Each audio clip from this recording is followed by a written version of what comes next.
어, 현재 이제 이 세상 사람들은 인간 중심의 삶에서 과학이라는 그 사고에 빠져서 굉장히 이론적으로 살아가고 있습니다.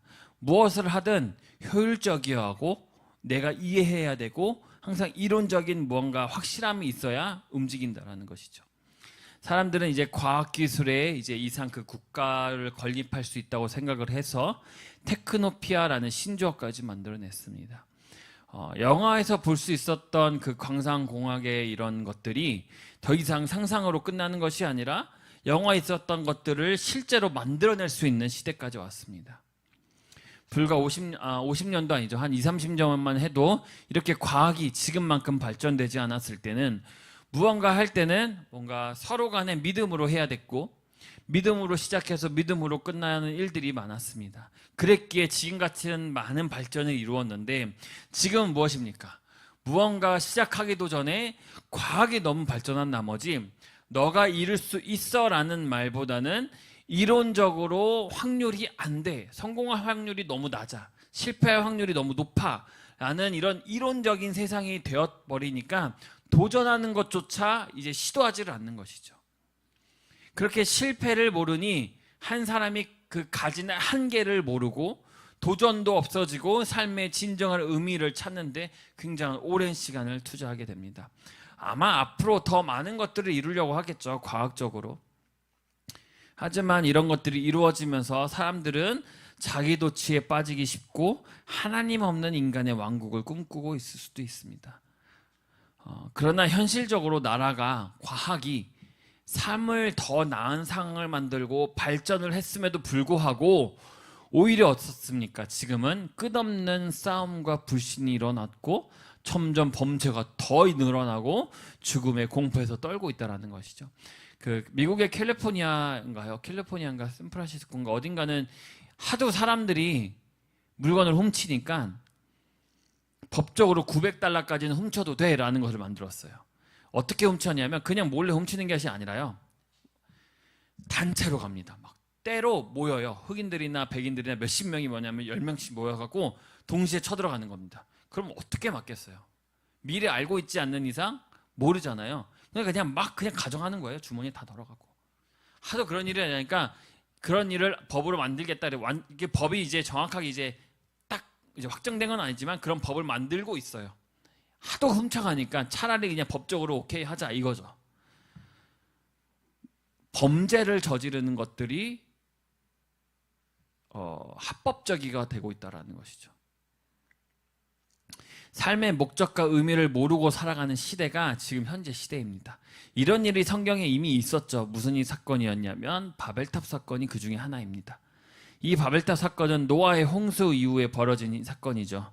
인류가 다시 번성하기 시작한 시점에서 동쪽에서 이동해서 시날 평야에 정착해서 만들어졌는데 이 지점이 어디냐면 지금 이라크 지역이라고 보시면 됩니다. 평야에 모여서 도시를 건설하고 높은 탑을 쌓습니다. 자신들의 위엄을 드높이고 하나의 공동체로서의 그 담합을 유지하려고 했던 것이죠. 분명 노아의 사건으로 타락한 인간들의 모습을 알고 있는데도 또 죄를 짓는 사람들의 모습을 보면서 지금도 크게 다를 게 없다라는 생각이 듭니다. 물론 그 사건은 하나님의 개입하심으로 어떻게 됩니까? 모든 것이 무너지고 맙니다. 지금 사람들은 삶의 목적과 의미를 모르고 이 종말의 세상과 함께 스스로 멸망할 것이라는 그 공포 속에서 살아가고 있다고 얘기를 해요. 이러한 환경 속에서 두려움 없이 평안하게 살아가는 길은 유일한 길은 뭡니까? 신앙밖에 없습니다. 즉 하나님을 믿고 경외하는 이 신앙밖에 없다라는 것이에요. 죄를 회개하고 예수 그리스도를 영접한 사람이 누리는 평강은 그 세상 어떤 것보다도 그리고 그 누구보다도 빼앗을 수 없으며 이러한 사람은 삶의 풍성함을 누리게 된다는 것이죠. 건조해서 그런가 계속 기침이 나네요. 히브리서 10장 38절에 뭐라고 나오냐면 오직 나의 의인은 믿음으로 말미암아 살리라. 또한 뒤로 물러가면 내 마음이 저를 기뻐하지 아니하나니 라고 나옵니다.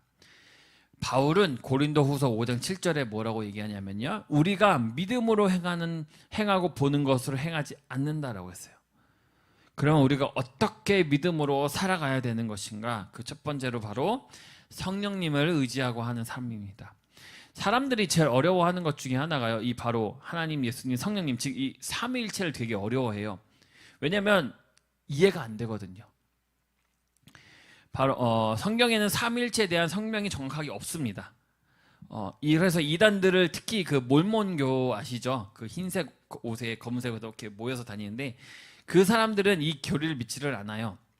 그래서 오늘 말씀드리기 전에 잠깐 설명이 필요한데 삼위일체는 뭡니까? 기독교의 핵심 교리 중 하나입니다.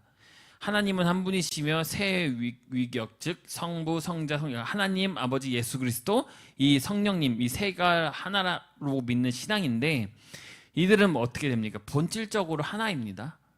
각각 위격이 독립적으로 존재하면서도 서로 완전히 하나로 연합되어야 되는 것을 의미합니다. 삼위일체는요, 솔직히 인간의 이해로는 굉장히 완벽하게 설명하기 어려운 개념이라고 얘기를 해요. 성경은 이를 통해 하나님의 본성과 그분의 일하심을 드러내고 성경에서 그 삼위일체가 나타나는 구절 중 하나가 마태복음인데 28장 19절에 보시면 그러므로 너희는 가서 모든 민족을 제자로 삼고 아버지와 아들과 성령의 이름으로 세례를 베풀고라고 얘기를 해요. 이 말씀에서 이 세례를 행하라는 명령을 통해서 삼위일체의 그 관계를 얘기하고 있습니다. 삼위일체는 우리가 하나님을 더 깊이 이해하고 그분의 사랑과 은혜를 경험하는 데 굉장히 중요한 역할을 합니다. 이 교리를 통해서 우리는 하나님이 우리와 어떻게 관계를 맺고 계신지를 깨달을 수 있는 것이거든요. 하나님 우리를 사랑하시고 그 사랑을 통해 우리를 구원을 제공을 하셨고 성령을 통해서 우리와 함께하며 인도하신다라는 것, 이러한 신비로운 관계 속에서 우리는 하나님과의 무한한 사랑과 은혜를 느낄 수 있는 것이죠. 본론으로 돌아와서 사람은 경험으로 살아간다고 얘기를 해요. 그죠? 즉 눈, 코, 귀, 감각, 육체 기관을 통해서 인식된 지식으로 살아가는 것입니다. 논리적이고 과학적인 지식을 통해 사물을 판단하고 기술을 습득해 간다라는 것이죠. 하지만 이렇게 사람의 경험으로 알 수 없는 세상과는 다른 세계가 있습니다. 이것은 우리가 아까 말한 사람이 감각으로 알 수 있는 것이 아니라 하나님께서 자신과 그 구원의 계획에 관하여 알려주지 않는 이상 알 수 없는 것 중에 하나예요. 그래서 바울을 그 고린도 교회에 보냈던 편지를 보시면 누구든지 성령으로 말미암지 않고는 예수를 주로 시인할 수 없다라고 얘기를 했어요.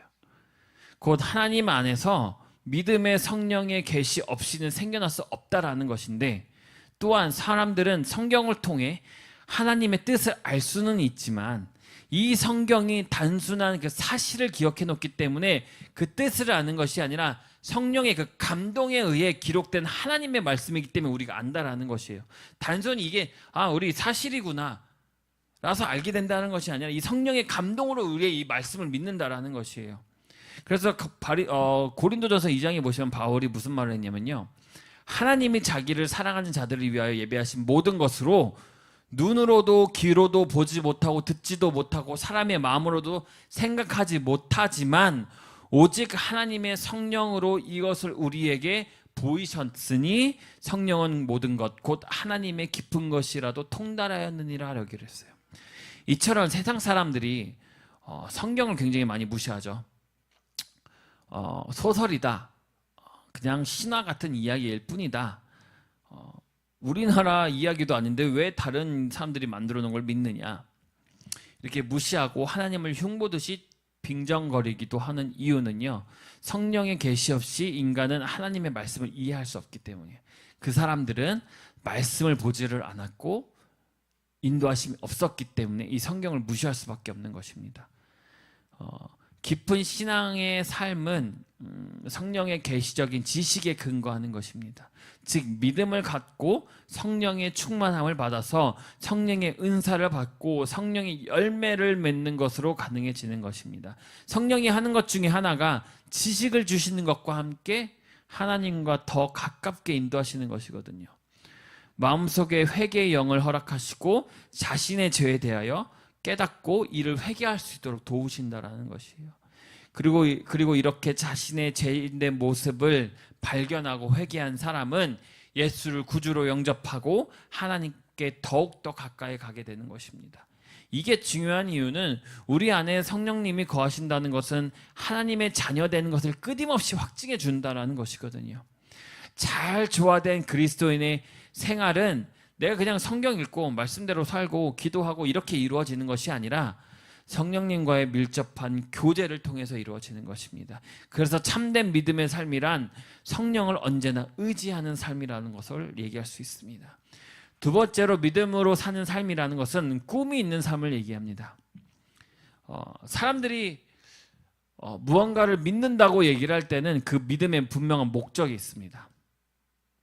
믿는 목적이 있는 거거든요. 목표가 없는 믿음은 결국 오래가지 못하고 사라지게 되어 있습니다. 교회 다니다가 여러 가지 이유로 교회를 안 다니게 되는 사람들이 많아지고 있죠. 이들이 진정한 소망이 있다면 교회를 다니는 것을 그만둘 수가 없습니다.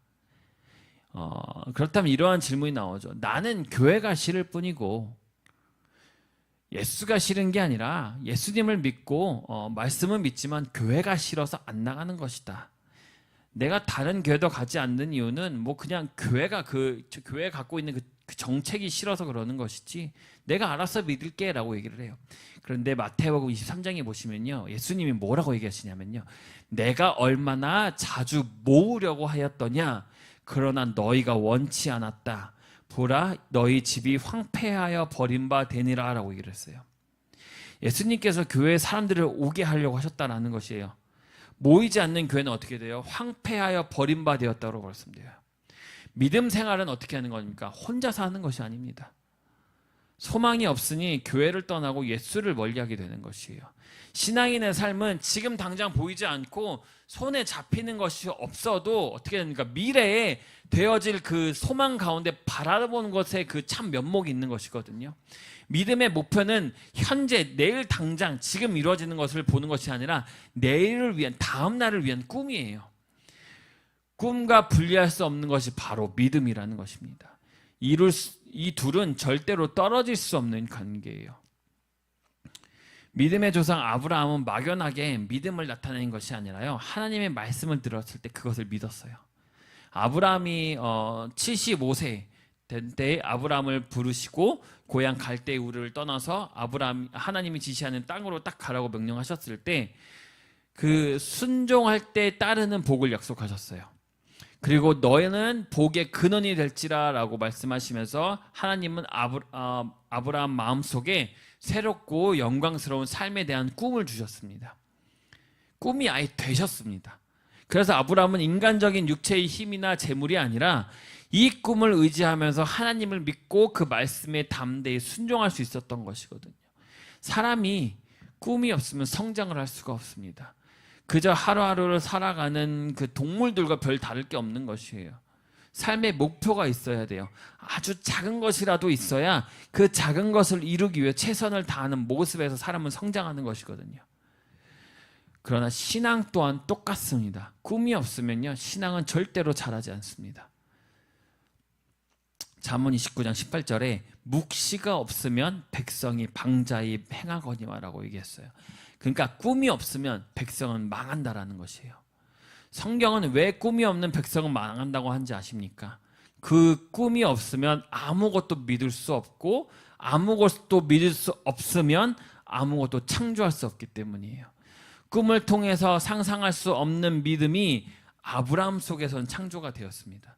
그래서 갈 바를 알지 못하는 곳에서 장래 기업을 바라며 약속을 땅을 하신 그 땅을 걸어가 떠났고 자신과 아내와 인간적인 한계에 부딪힘에도 불구하고 이삭의 탄생을 만날 수 있었다는 것이에요. 성경은 로마서 4장 18절에 아브라함이 바랄 수 없는 중에 바라고 믿었다고 얘기해요. 이는 내 후손이 이와 같으니라 하신 말씀대로 많은 민족의 조상을 되게 하려 하심을 인하니라. 바랄 수 없는 중에 바랐고 그것을 또 믿었고 내 후손과 이와 같이 같으니라. 즉 우리 또한 바랄 수 없는 중에도 바라고 믿으라 라는 이 말씀, 이처럼 하나님께서는 오늘날도 우리의 믿음을 통해 일을 하고 계시고 이 믿음은 우리의 꿈을 담는 그릇이 되는 것입니다. 믿음이 없이는 꿈도 이룰 수 없고, 이런 의미에서 믿음과 꿈은 분리할 수 없는 것이죠. 그래서 이러한 꿈은 우리가 그냥 꾼다고 꾸어지는 것이 아닙니다. 이러한 꿈을 우리 안에서 창조할 수 있는 것은 바로 처음에 말했던 성령으로 말미암아 하나님의 말씀을 통해서 가능한 것입니다. 창세기부터 요한계시록까지 그 말씀을 보시면 인간의 논리로는 설명할 수 없는 것들이 대부분입니다. 정말로 세상 사람들 말하는 것처럼 소설 같아요. 이러한 하나님의 약속의 말씀이 시와 같이 우리 마음속에 탁 새겨지면 어떻게 됩니까? 이것이 우리에게 참된 꿈을 꽃피게 하는 것입니다. 하지만 나의 삶의 말씀의 토대가 아니라 나의 욕심과 경험과 지식에 의해 꿈을 꾼다면 그것은 시간의 영향을 받게 되어 있어요. 환경에 따라 변하기도 합니다. 또한 상황에 따라서 그 꿈이 사라지기도 합니다. 하루살이와 같은 꿈과 같다라고 얘기를 하죠. 하지만 여러분이 예수를 그리스도를 믿는 사람이라면 말씀을 늘 가까이 하고 그 말씀에 숨겨진 비밀과 꿈을 발견하게 하고 그것을 자신의 것으로 소유할 수 있다면 영원히 사라지지 않는 소망을 꾸는 것이겠죠. 하나님의 말씀을 통해 마음속에 태어난 꿈은 믿음을 통해서 자라나게 되어 있고 그것은 생활 속에서 현실 속에서 씨를 뿌리고 꽃을 피우고 열매를 맺는 것입니다. 말씀을 읽고 말씀 속에 살아계시는 하나님과 만나는 바로 그때에 소망의 하나님께서 주시는 꿈을 소유할 수 있고 꿈은 믿음과 함께 자라서 그리스도인의 삶을 풍성하게 하고 이 땅에서 천국을 이루어가는 것입니다. 세 번째로는 바로 기도하는 삶입니다. 사람은 어떻습니까? 평균 한 3, 4분만 숨을 쉬지 않아도 죽어요. 그렇죠? 매일 대기 속에서 공기를 마시면서 살아갈 수 있는 존재가 바로 인간입니다. 어떻게 보면 물고기와 다를 게 없어요. 어항 속에 담겨 있는 그 물고기를 탁 꺼내면 당연히 죽게 되겠죠. 그래서 어항에 담겨져 있는 물고기가 움직이려면 어떻게 됩니까? 어항 자체가 움직여야 돼요. 그래야 어딜 갈 수 있는 거거든요. 물고기만 빼서 가방에 탁 넣고 간다고 해서 살아있는 상태로 옮길 수 있는 것이 아니거든요. 신앙을 어항이라고 생각해 보십시오. 물을 기도라고 생각해 보십시오. 유지하기 위해서는 그리스도인은 어항 속에서 살아가야 되거든요. 그리고 그 삶 속에서 숨을 쉬려면 끊임없이 기도를 해야 된다는 것이에요. 기도는 그리스도인의 영적인 호흡이기 때문이죠. 그래서 바울은 데살로니가 그 교회에 보낸 편지를 보시면 5장 16절에 항상 기도하라, 쉬지 말고 기도하라, 범사에 감사하라. 이는 그리스도 예수 안에서 너희를 향하신 하나님의 뜻이니라고 얘기했어요. 그러니까 기도하고 쉬지 않고 기도하고 범사에 감사하는 것이 누구의 뜻이에요? 우리를 향하신 하나님의 그냥 뜻이 아니라 우리를 향하신 하나님의 뜻이라고 얘기를 했어요. 그리스도인이 기도를 쉬면 승리하는 삶을 살 수가 없는 것이 기도를 멈추면 물속에서 빠져나온 것과 똑같이 죽을 수밖에 없는 것이 매일 기도하기 위해서 특별한 시간을 갖는 것이 중요한 것입니다. 물론 기도는 아무 때나 어디서나 할 수 있는 것도 중요하죠. 규칙적이고 꾸준한 기도를 하기 위해서는 특별한 시간을 갖는 것 또한 굉장히 좋습니다. 이 이야기를 딱 안 하려고 했는데 자꾸 저한테 한 번씩 하라 그래갖고 지금 말씀하다 보니까 생각나서 얘기를 하자면 그 하은이 얘기예요. 쳐다보네요. 얼마 전에 하은이가 이제 집에서 사모님하고 이제 기도하려고 하는데 갑자기 이제 혼자 방에 가서 기도를 한다 그랬대요. 하은아 뭐라고 기도했어? 말 안 해? 혼자 방에서 기도를 하고 오겠다고 얘기를 했대요. 그리고는 혼자 방에 가서 딱 기도하고 왔는데 뭐라고 기도했냐고 물어보니까 예수님이 행복하길 바랍니다 라고 기도를 했대요. 맞아 하은아? 누가 행복하게? 예수님이 마태복음 18장에 보시면요, 회개하고 어린아이와 같이 되지 않으면 결국 천국에 들어갈 수 없다고 얘기를 했어요. 어린아이와 같은 믿음이 무엇이에요? 겸손하고 순수함을 강조하시며 이를 믿음의 중요한 요소로 여기는 것이에요. 기도의 내용에 있어서 때때로 사람들이 달라는 기도를 굉장히 많이 합니다. 물론 때때로가 아니죠. 거의 대부분이죠. 왜냐하면 나의 삶이 나아지길 바라니까. 그러나 성숙한 그리스도인들은 먼저 하나님께 감사하고 하나님을 찬양하는 기도를 하거든요. 하은이가 기도한 예수님이 행복하길 바란다는 기도는 뭐예요? 하나님을 찬양하는 기도와 똑같은 것입니다. 다른 사람의 필요를 위해서 기도하고 교회와 국가가 하나님을 나라를 위해 기도하는 것, 그 후에 맨 나중에 빌어서 자신의 필요와 죄 사함의 문제를 영혼을 보호하기를 위하여 기도하는 것이 기도의 올바른 순서예요. 이것이 주님께서 가르쳐 주신 그 주기도문에 제대로 나와 있습니다. 네 번째로는 말을 올바르게 사용하는 삶입니다. 언어라는 것은 굉장히 큰 힘이 있죠. 야고보서의 3장 2절에 보면 우리가 다 실수가 많으니 만일 말에 실수가 없는 자면 곧 온전한 사람이라 능히 온 몸도 굴레에 씌우리라. 즉 말에 실수가 없는 사람이라면 그 사람은 온전한 사람이고 온 몸도 제어할 수 있는 사람이라는 것이에요. 말이 사람의 몸까지도 제어하는 힘이 있다는 것이죠. 말에 인간의 가장 중요한 의사소통이죠. 다른 사람들과 감정을 나누고 지식을 전달하고 문제를 해결할 힘이 있습니다. 하지만 반대로 어떻습니까? 상대의 마음을 움직이기도 하고 상처를 주기도 하고 운명을 바꾸기도 합니다. 그래서 말을 잘 쓰는 법을 배우고 말을 조심하는 법을 알아야 된다는 것이죠. 아기가 태어나서 제일 먼저 배우는 게 뭐예요? 엄마, 걷는 것부터 배울까요? 말하는 것부터 배울까요? 말하는 것부터 배웁니다. 그만큼 그 말에 힘이 있다는 것을 알기 때문에 가장 먼저 가르치거든요. 우는 것도 단순히 우는 것이 아니라 이제는 배고파, 엄마, 아빠 부를 줄 알아야 전달이 되는 것이니까. 그래서 우리나라의 속담도 굉장히 많습니다. 가는 말이 고와야 오는 말이 곱다. 가루는 칠수록 고와지고 말은 칼수록 거칠어진다. 말 한마디에 청량빛도 갚는다. 말이 씨가 된다. 말이 입힌 상처는 칼이 입힌 상처보다 많다. 굉장히 많아요. 그 말의 중요성을 알려주는 그만큼 중요하다라는 것이겠죠. 바벨탑 사건에 하나님의 개입하심으로 일어난 일이 무엇입니까? 언어를 혼돈을 주시는 것이었어요. 서로 소통하지 못하게. 언어는 우리의 믿음을 강하게 만들기도 하지만 반대로 약하게 만들기도 합니다. 말을 어떻게 하든지 그것은 신앙과는 상관없다고 생각하는 것 자체가 잘못된 것이죠. 재밌는 사실은 이 말 하나가요, 상대방을 운명을 바꾸고 기분 좋게 이것뿐만이 아니라 나 자체도 바꿀 수 있다는 것이요. 계속 부정적으로 말을 하는 사람에게는 좋은 일이 일어날 수가 없죠. 그렇죠? 그래서 부정적인 말하는 사람들과는 거리를 둬야 된다는 말까지 있어요. 왜냐? 그 말을 계속 부정적으로 하다 보니까 이 파동이 나한테까지 옮겨오기 때문에 같이 있고 싶지 않고 멀리 하라는 것이에요. 사단은 불평을 가져다 줍니다. 그 불평의 시작이 어떻게 됩니까? 믿음을 파괴하기 시작하고 스스로 부정적인 말에 얽매이게 됩니다.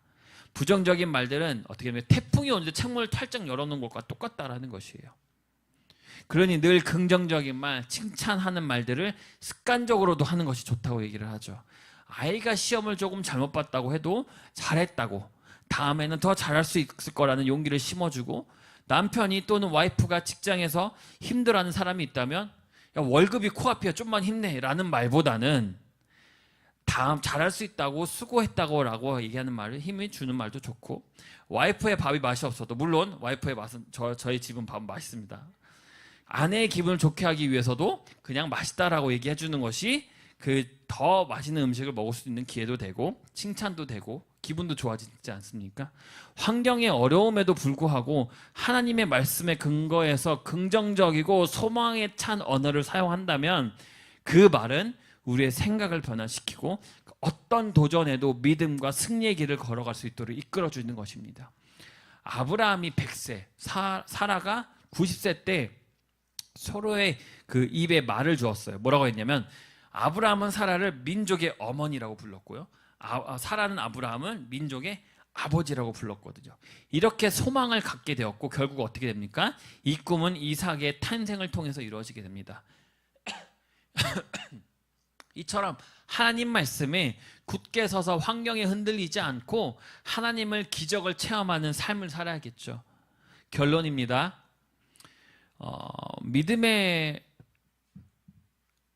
생활은요, 어쩌면 계속 이득을 취하는 것이 아니라요, 손해를 감수하는 생활이라고 생각합니다.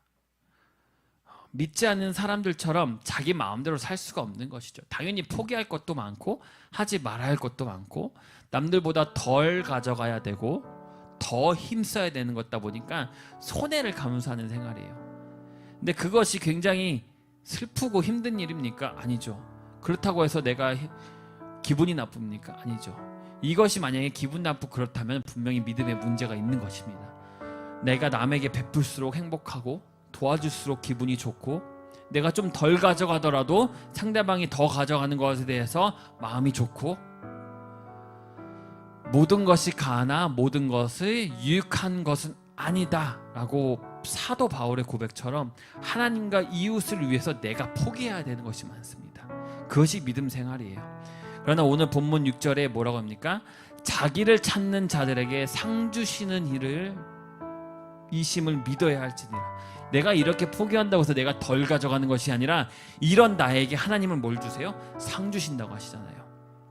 상 주시는 하나님은 믿음 때문에 포기한 것들을 반드시 갚아주시고 보상해 주시는 분입니다. 내가 원하는 대로 보상 안 해줄 수도 있어요. 내가 원하는 것을 주지 않을 수도 있어요. 내가 원하는 것과 하나님과 뜻이 다를 수도 있어요. 믿음의 삶이란 자연적으로 이루어지는 것이 아닙니다. 그냥 내가 살아간다고 그냥 턱하니 주어지는 것이 아닙니다.